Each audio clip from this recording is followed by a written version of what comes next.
स्वयं को जाने एक सार्थक जीवन की ओर। कितना जिया यह महत्वपूर्ण नहीं है, कैसा जिया यह महत्वपूर्ण है। आप सभी का आज की इस चर्चा में बहुत बहुत स्वागत, अभिनंदन। बेहद खुशी की बात है कि आज हमारे बीच इस विषय पर बातचीत करने के लिए एक ऐसे व्यक्तित्व मौजूद है जिन्हें मैन ऑफ हैप्पीनेस कहा गया है। वह एक हैप्पीनेस के ग्लोबल स्पीकर हैं, हमेशा हैप्पीनेस की बात करते हैं और हैप्पीनेस को ही स्प्रेड करते हैं। एंटरप्रेनर और तवलीन फाउंडेशन के फाउंडर आदरणीय डॉक्टर गुरमीत एस नारंग साहब, आपका बहुत बहुत स्वागत, अभिनंदन। और आपने यह अमूल्य समय हमें इस चर्चा हेतु दिया, उसके लिए बहुत बहुत धन्यवाद। जितना मैंने पढ़ा सर, मुझे ये भी पता लगा कि यह जो तवलीन फाउंडेशन का आपने जो एक स्तंभ रखा है, वो हमारे तात्कालिक राष्ट्रपति आदरणीय डॉक्टर अब्दुल कलाम साहब की प्रेरणा से आपको यह कार्य करने का सुअवसर प्राप्त हुआ है। थोड़ा इसके बारे में हमें बताएं। देखिए, तवलीन जो है ना, वो मेरी बिटिया थी। 14 साल की उम्र में उसको बोन कैंसर हो गया था और उसका जो संवाद है वो उस वक्त के राष्ट्रपति डॉक्टर APJ कलाम साहब के साथ चलता रहता था। चिट्ठियाँ आती थीं, जाती थीं। आज भी वो चिट्ठियाँ मेरे पास पड़ी हैं। 2008 में बोन कैंसर की वजह से उसका निधन हुआ, तो उसके बाद में 2009 में जनवरी में मैं कलाम सर को मिलने गया। तब तक वो लौट चुके थे राजा जी मार्ग पर।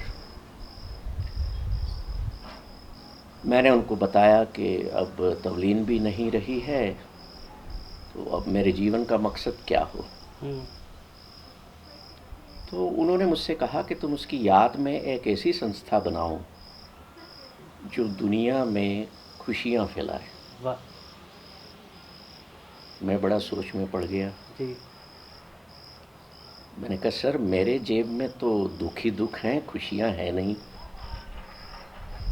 क्योंकि अपने बच्चों को खो देना शायद एक पिता के लिए सबसे दर्दनाक समय होता है, और उससे बड़ा दुख जीवन में, इस सांसारिक दुख की बात कर रहा हूँ जी, उससे बड़ा कुछ होता नहीं है कि जब हम अपने बच्चों को अग्नि देते हैं, है ना। तो वो कहने लगे, नहीं तुम हैप्पीनेस स्प्रेड करोगे, क्योंकि you are the person who can do it, I know that. तो अब देखिए, आपकी अगर जेब में 500 रुपये हैं और कोई कुछ मांग रहा है आपसे, तभी दे पाएंगे ना। 10 रुपये, 20 रुपये, 50 रुपये। तो मेरे जेब तो दुख से भरे थे। उन्होंने फिर मुझे गाइड किया, उन्होंने मुझे ऐसी महान हस्तियों के पास भेजा कि जिनसे मिल करके मुझे लगा कि जीवन अंधकार में छोड़ने वाली चीज़ नहीं है, ये तो बहुत सुंदर है। क्या हुआ अगर आपने अपनों को खो दिया। तवलीन उस वक्त अपनी माँ और अपने भाई को भी खो चुकी थी। तो जब जीवन में आपका परिवार, जिसे हम इस संसार की यात्रा के साथ चलने के लिए बसाते हैं, वो छूट जाता है, और वो भी जीवन के उस दौर में जब आप जीवन को लगभग एक पारिवारिक संसार को आप शुरू ही करते हैं, तो आपका जीवन एक अंधकार के उसमें कोश में चला जाता है, अवसाद में आ जाता है। मुझे लगा जब कलाम साहब ने मुझे कहा कि you see the life is very beautiful, you gain the wisdom of life, meet these personalities, get our Indian ancient wisdom, उस विजडम को पाओ जो लोग नहीं पाते हैं, तो then you will be able to spread happiness. मैं उस रास्ते पर चला और 1.5 साल के अंदर मैंने उस चीज़ को पा लिया। जो मेरा चेहरा मुरझाया रहता था, दुखी रहता था, वो वो अपने आप खिल उठा, क्योंकि जो हमारे अंदर एक आत्म तत्व है ना, जिसके कारण हम जीवित हैं, वो जीवन उस तल पर जीने के लायक बन गया था।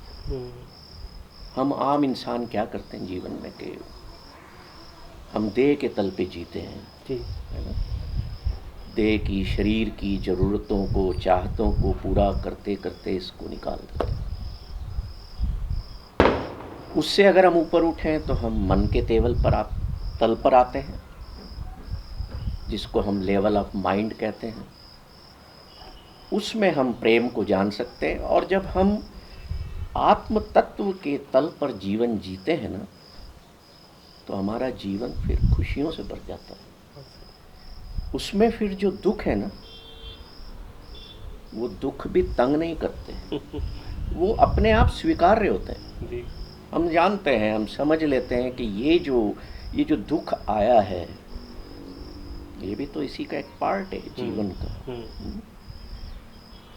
तो अब्दुल कलाम साहब ने जो मुझे दिया, मैं उनकी प्रशंसा में तो क्या कहूँ, उनके जैसा मैंने धरती से जुड़ा व्यक्तित्व, humble person, most humble person, जो अपने गेट से मुझे गले में हाथ डाल के अपने ऑफिस में ले गए, मैंने आज तक नहीं देखा। हालांकि मैं कई महान हस्तियों को मिला भी हूँ, पर उनके जैसा व्यक्तित्व मैंने नहीं देखा। सर, हैप्पीनेस की परिभाषा यदि आप बहुत सारगर्भित शब्द में यदि हैप्पीनेस को एक्सप्लेन करें तो वो क्या है? हैप्पीनेस बहुत बड़ा फील्ड है, बहुत बड़ी इसकी दुनिया है।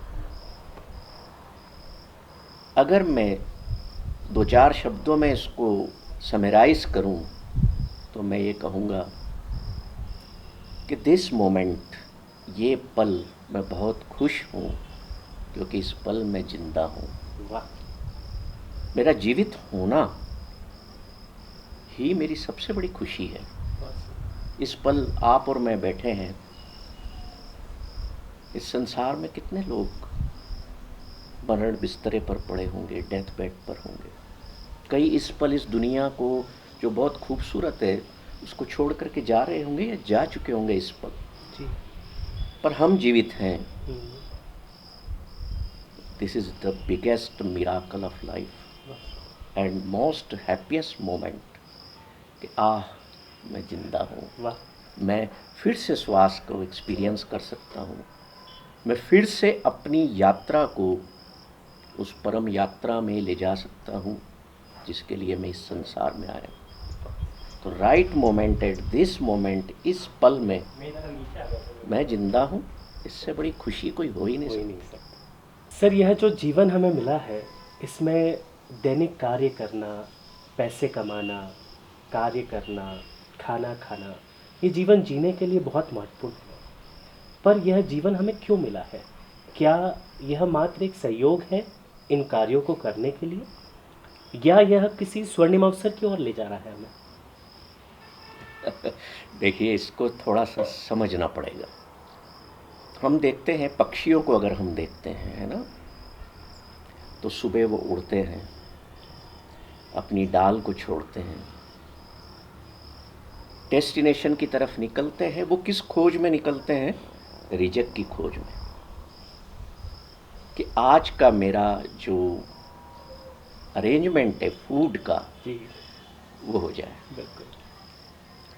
हंसी खेली के साथ, चहचहाती आवाज़ के साथ वो सुबह उठते हैं। उनका जो चहचहाना है ना, वो ईश्वर को ग्रेटिट्यूड पे करना है, वो उसकी याद में गीत गाना है। वो उठते हैं, खुशियों से उड़ते हैं और अपने रिजक की तलाश में निकलते हैं, हंसते खेलते खाते हैं, और शाम जब होती है लौट के वापस अपनी किसी भी डाली पर आकर के बैठ जाते हैं। अब ये जो पक्षी है ना, ये देह के तल पर जी रहे हैं, ऑन दी बॉडी लेवल। ईश्वर ने उनको वैसा निर्मित किया है, या पशु हैं या पक्षी हैं। तो अगर हम उनका जीवन देखें, तो जब सारा दिन अपना रिजक ले करके आते हैं, खा करके आते हैं, साथ में संग्रहित करके नहीं आते कि ये मेरे रात के लिए होगा या ये मेरा कल के लिए होगा, ऐसा नहीं करते। पर हम ह्यूमन बीइंग्स जो हैं, 3 तरह का जो जीवन जी सकते हैं। ईश्वर ने हमको ये गुण दिया।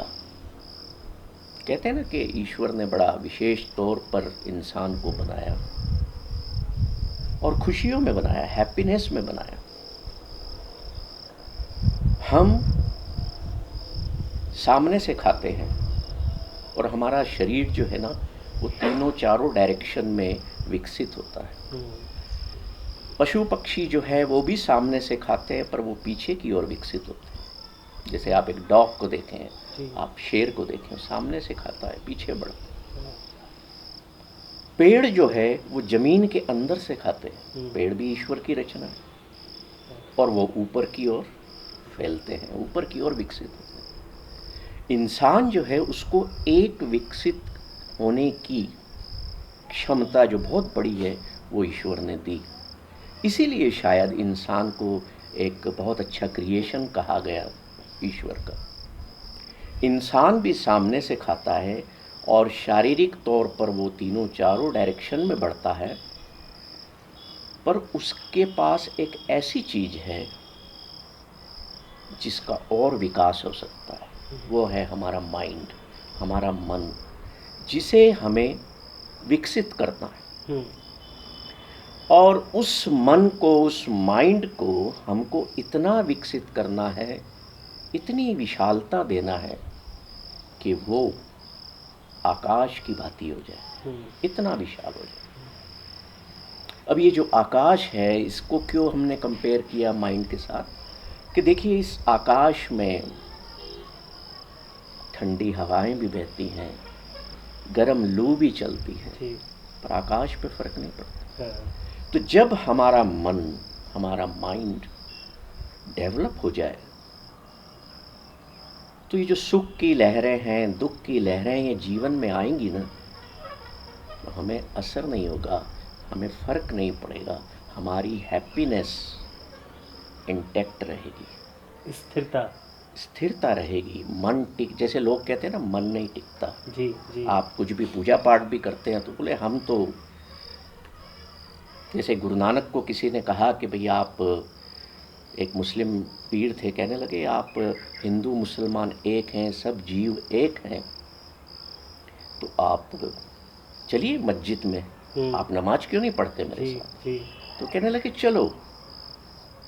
पर उस मौलवी ने नमाज जब पढ़ी तो गुरु नानक खड़े रहे, देखते रहे। और वो मौलवी बाद में कहता है तुमने तो नमाज नहीं पढ़ी। बोले तुमने कौन सा पढ़ी है, तुम तो काबुल में घोड़े खरीद रहे थे। तो ये जो मन का जो न टिकना है,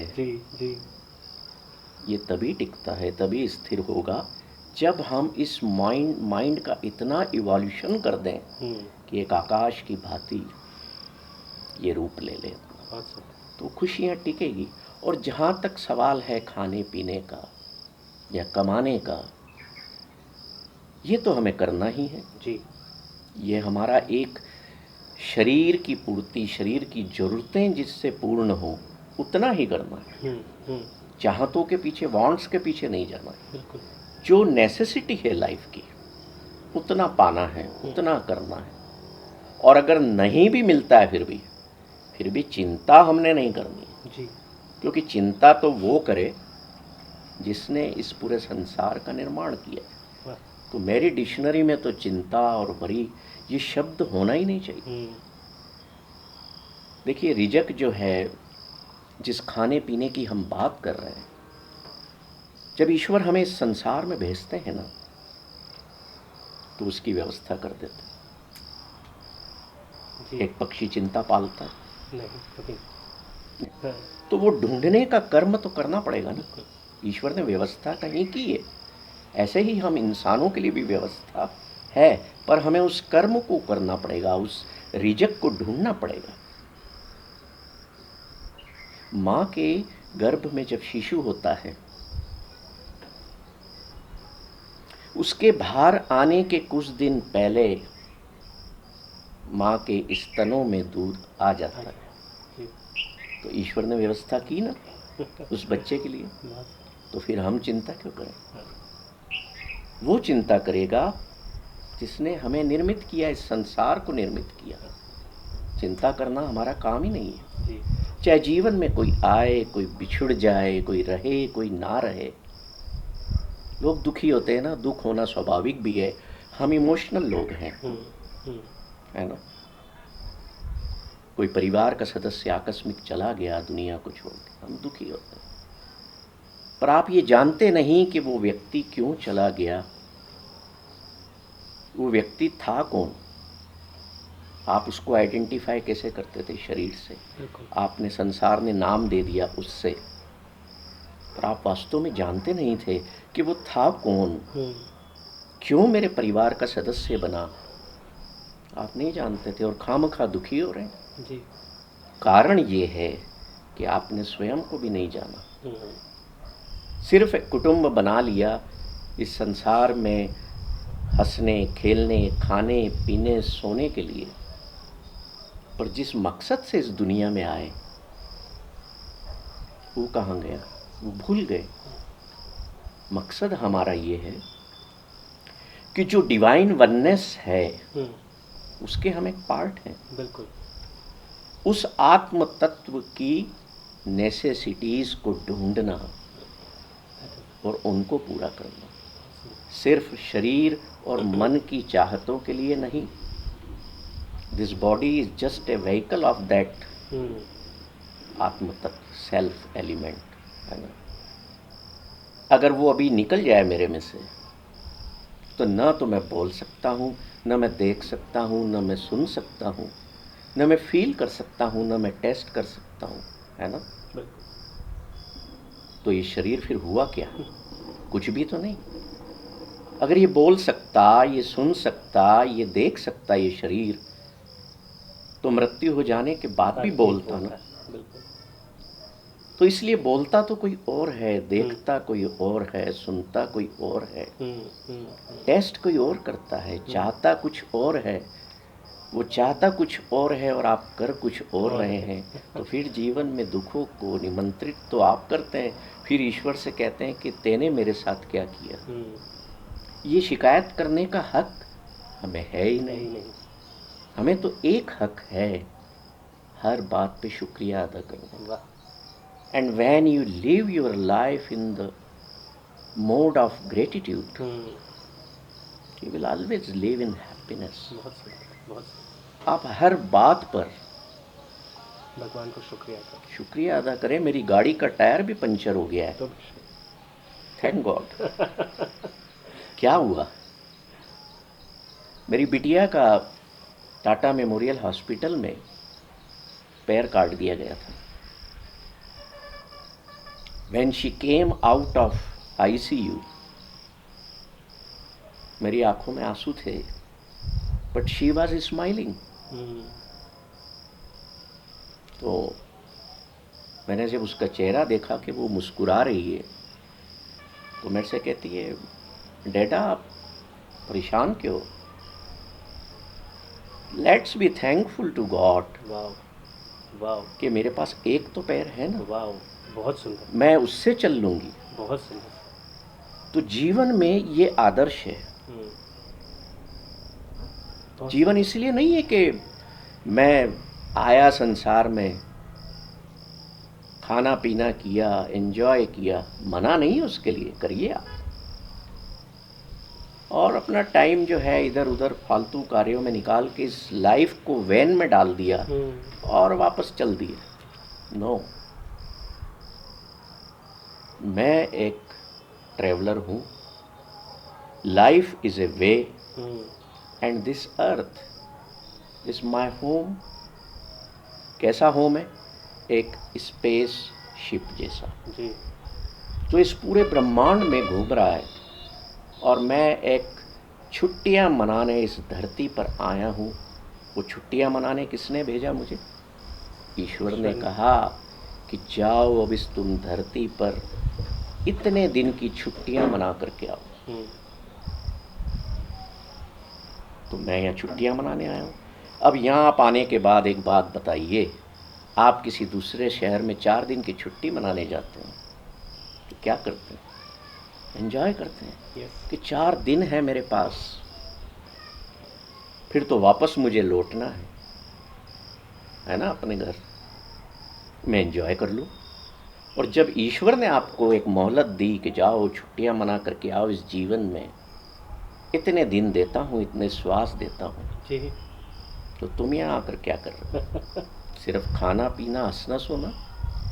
क्या भूल चुके हो? तो छुट्टियां बिताना है आनंद में। तो अपने मकसद को, जीवन के मकसद को, उस आत्म तत्व की जरूरतों के हिसाब से आगे ले जाना है।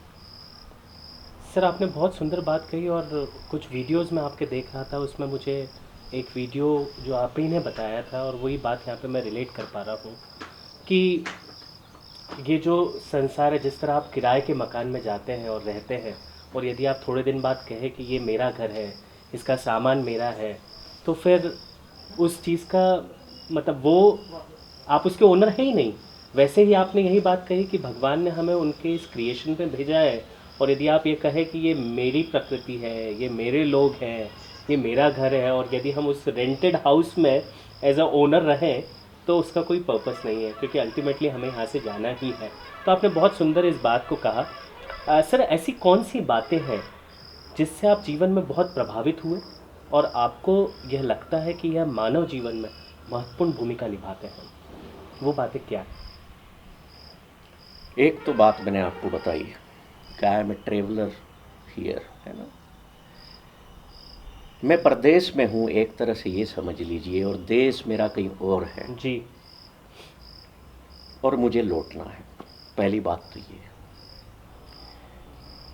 दूसरा ये है कि इस जीवन को सफल करने के लिए, इस यात्रा को सफल करने के लिए, मुझे अपने डेस्टिनेशन पर पहुंचने के लिए किन बातों का ध्यान रखना है।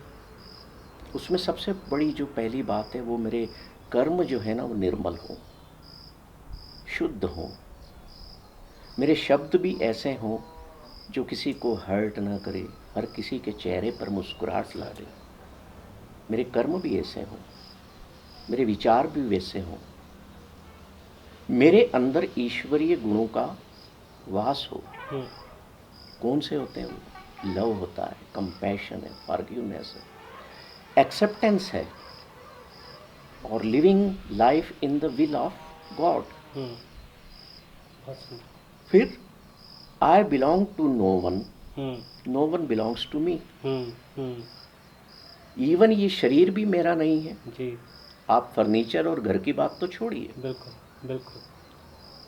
इस शरीर का साथ तब तक है जब तक इसके अंदर श्वास है। जी।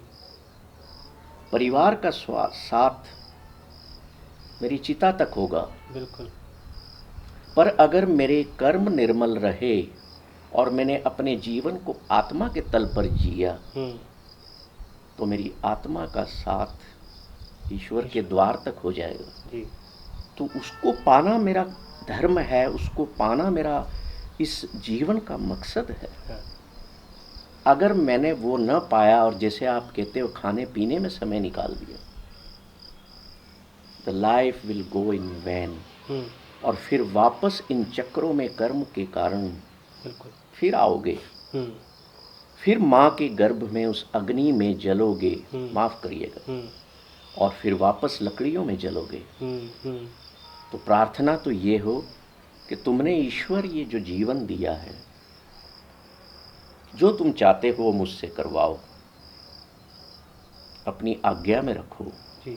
मैं समर्पित हूँ, झुकने से नहीं। हाँ। अपने दिल को, हार्ट को, माइंड को, I have surrender to your feet. वो मेरा जीवन हो।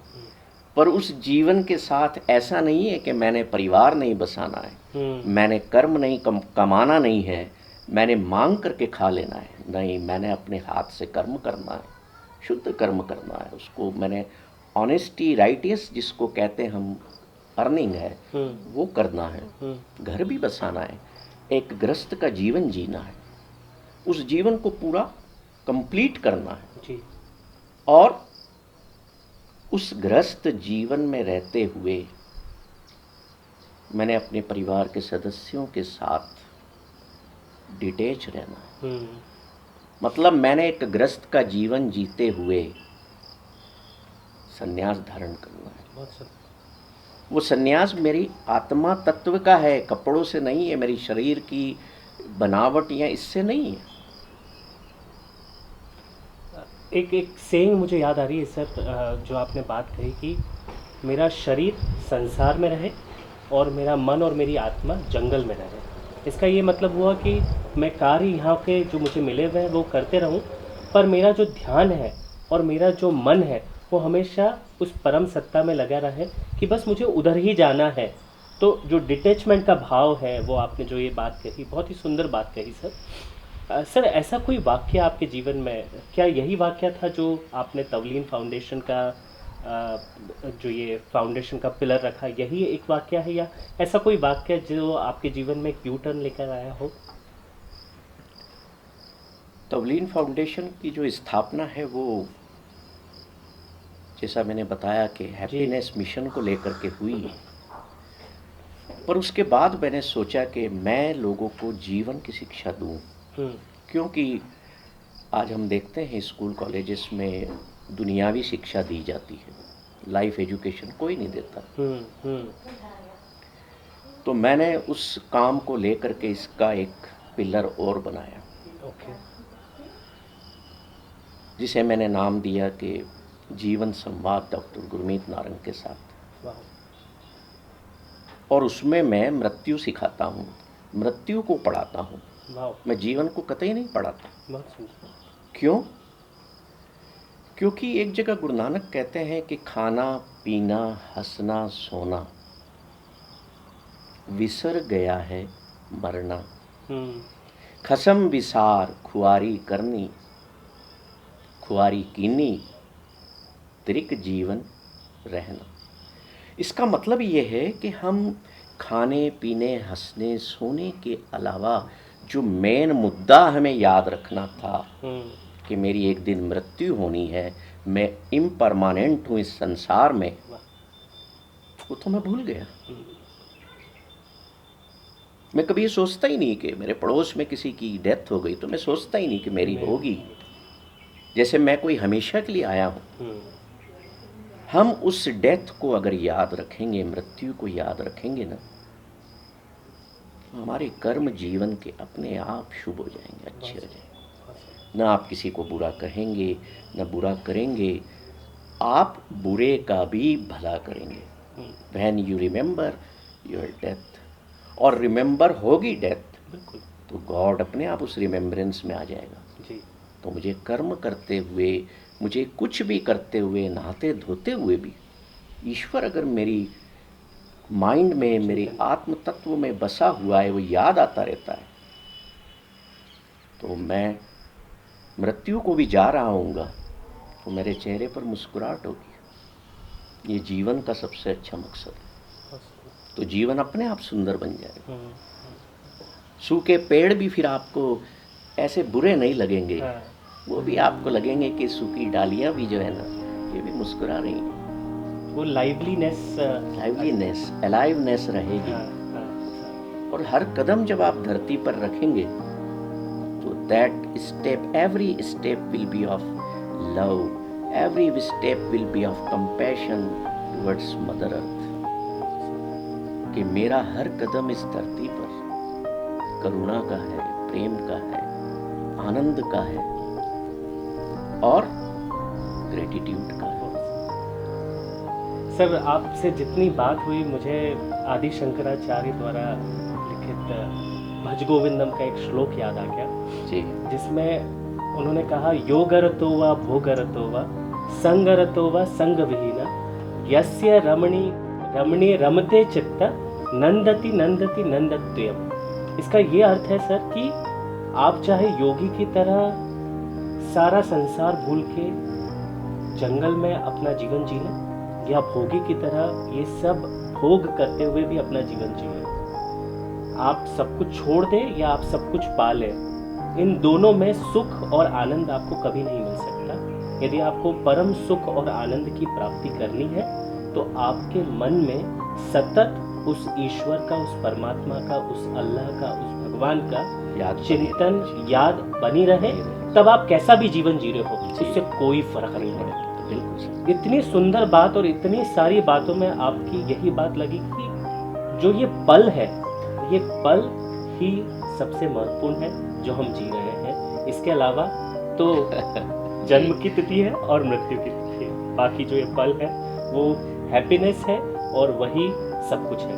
बहुत बहुत धन्यवाद सर, शुक्रिया आपने यह आपका। अमूल्य समय हमें इस चर्चा हेतु दिया।